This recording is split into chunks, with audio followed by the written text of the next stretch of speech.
নমস্কার বন্ধুরা, কেমন আছেন? আশা করি ভালো আছেন। আচ্ছা, আজকে আমি একটা জিনিস বলবো, সেটা হচ্ছে মেনলি পুরুষদেরই সমস্যা, প্রস্টেট গ্ল্যান্ড। আশা করি আপনারা জানেন 50 সদ্য বা 40 সদ্য অনেক পুরুষের এই প্রস্টেট গ্ল্যান্ডের একটা সমস্যা হয়, অনেক সময় হয়।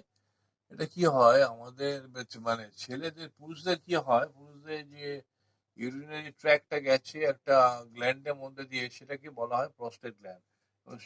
বয়স হলে কি হয়, প্রস্টেট গ্ল্যান্ডটা এনলার্জ করে যায়, এনলার্জ করে গেলে ইউরিনারি ট্র্যাক্টটা কি হয়, ব্লকেজ টাইপের হয়ে যায়।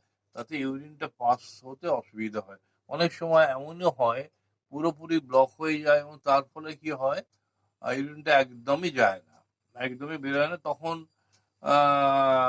তো অপারেশন করা ছাড়া অন্য কোনো রাস্তা থাকে না। যাই হোক,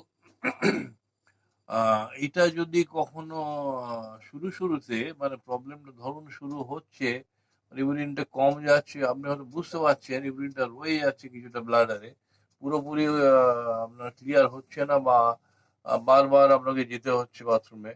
তো এই প্রবলেমটা শুরু হওয়ার আগেই আপনি এটাকে ঠিক করে ফেলতে পারেন। কিভাবে আমি আপনাদেরকে আজকে বলবো, সেটা হলো কিছু কিছু আসন আছে। এই আসন যদি আপনি করেন, তাহলে আপনি এই সমস্যা থেকে মুক্তি পেতে পারেন। তো কি আসন আছে এর মধ্যে আমি আপনাদের বলছি, যে এই আসনে প্রথম আসন একটা আছে, সেটা হচ্ছে ভদ্রাসন বা গোরক্ষাসন। গোরক্ষাসন এটা হচ্ছে গোরক্ষা মুনি একজন ছিলেন, তিনি এই আসনটা আবিষ্কার করেছিলেন। তা কিভাবে করব, তা এইটা আমি আপনাদেরকে দেখাচ্ছি। ঠিক আছে, আপনারা দেখুন।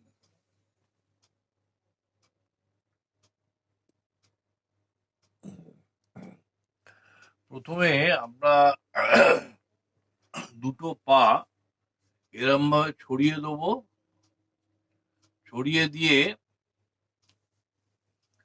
দুটো পায়ের পাতা এইরম ভাবে, পায়ের পাতাটাকে ক্লোজ করে জয়েন্টের মাঝখানে, দুটো পা যেখানে জয়েন্ট হচ্ছে সেই জয়েন্টের কাছাকাছি নিয়ে আসার চেষ্টা করব এইভাবে। এটা হচ্ছে ভদ্রাসন। এইভাবে আপনি কিছুক্ষণ থাকবেন, ব্রিদিং করবেন, স্বাভাবিক ব্রিদিং, নর্মাল ব্রিদিং, আর ব্যাকবোনটাকে স্ট্রেট রাখবেন। এইরকম ভাবে থাকবেন।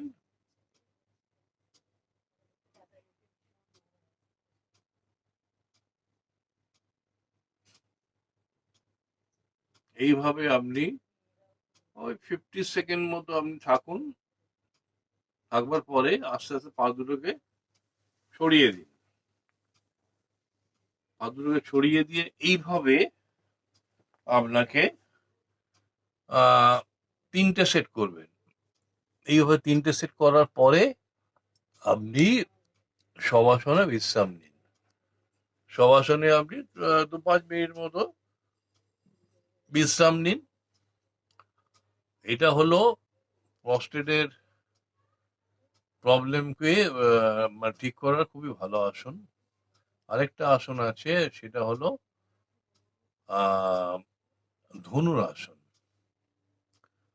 ধনুরাসন কিভাবে করবেন সেটাও আমি আপনাদেরকে দেখিয়ে দিচ্ছি। ধনুরাসন, এই দুটো আসন আপনি যদি করেন, তো দেখবেন আপনার আস্তে আস্তে আস্তে আস্তে প্রস্টেটের যে প্রবলেমটা মানে শুরু হচ্ছে, সেই প্রবলেমটা একদম আস্তে আস্তে ঠিক হয়ে যাবে। যাই হোক, আপনাদের প্রথমে দেখালাম ভদ্রাসন বা গোরক্ষাসন। ওটা করবেন, ওটা হয়ে গেল, ওটা 3টে সেট করলেন। ওটা 3টে সেট করার পরে শবাসন করলেন 4-5 মিনিট করে। এবার আপনি আরেকটা আসন করুন, সেটা হচ্ছে ধনুরাসন। ধনুরাসন কি করে করবেন আমি আপনাদের দেখিয়ে দিচ্ছি, দেখুন।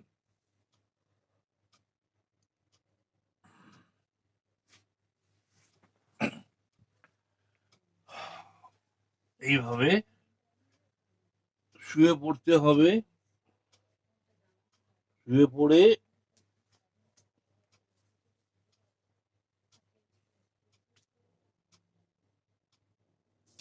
এইভাবে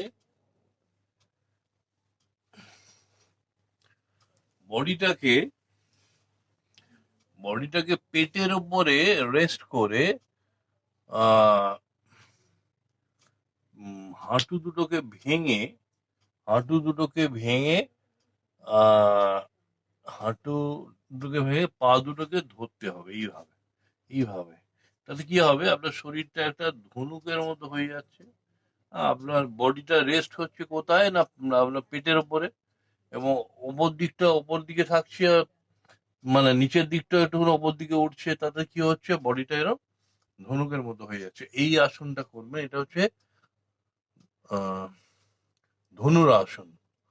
ধনুর আসনটা আপনি খুব বেশি করতে হবে না, আপনি 10 সেকেন্ড করে করবেন প্রথম। তারপরে আস্তে আস্তে আপনি সময়টা বাড়িয়ে 3টে সেট করবেন। 3টে সেট করে তারপর আপনি আবার 2-3 মিনিট শবাসন করবেন।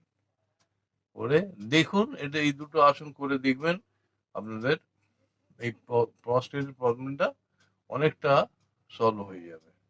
আরো কিছু কিছু আসন আছে, তো সেগুলো আমি আস্তে আস্তে আপনাদের পরবর্তী ভিডিওতে বলবো। যেমন আরো কিছু কিছু আসন আছে, যেমন পশ্চিমোত্তান আসন, জানুশির আসন। এইগুলো যদি করে যান, আপনি কন্টিনিউ করেন, এবং যদি আপনার এই প্রস্টেটের এটা প্রবলেমটা শুরু শুরু হতে যাচ্ছে, তো এই আসনগুলো আপনি যদি করে যান, তাহলে দেখবেন যে আপনার প্রস্টেটে আর কোনো প্রবলেম হবে না। আপনাদের অপারেশনও করার দরকার হবে না, ওষুধ খাওয়ারও দরকার হবে না। তা যাই হোক, আশা করছি আপনারা আসনগুলো মানে করবেন, এবং আগে যে ব্লগে যে সমস্ত আসনগুলো আপনাদের দেখিয়েছি, সেই আসনগুলো আপনারা প্র্যাকটিস করে যাচ্ছেন, এবং আপনারা, আশা করছি আপনারা অনেক ভালো আছেন, অনেক ভালো থাকুন, অনেক সুস্থ থাকুন, এটি চাইছি। অ্যান্ড আজকে তাহলে ব্লগটা এইখানে শেষ করছি। খুব ভালো থাকবেন। আমার চ্যানেলটাকে সাবস্ক্রাইব করবেন, আমার চ্যানেলটাকে লাইক করবেন, এবং যদি কিছু প্রশ্ন থাকে অবভিয়াসলি কমেন্ট করবেন এবং শেয়ার করবেন। ঠিক আছে? Thank you.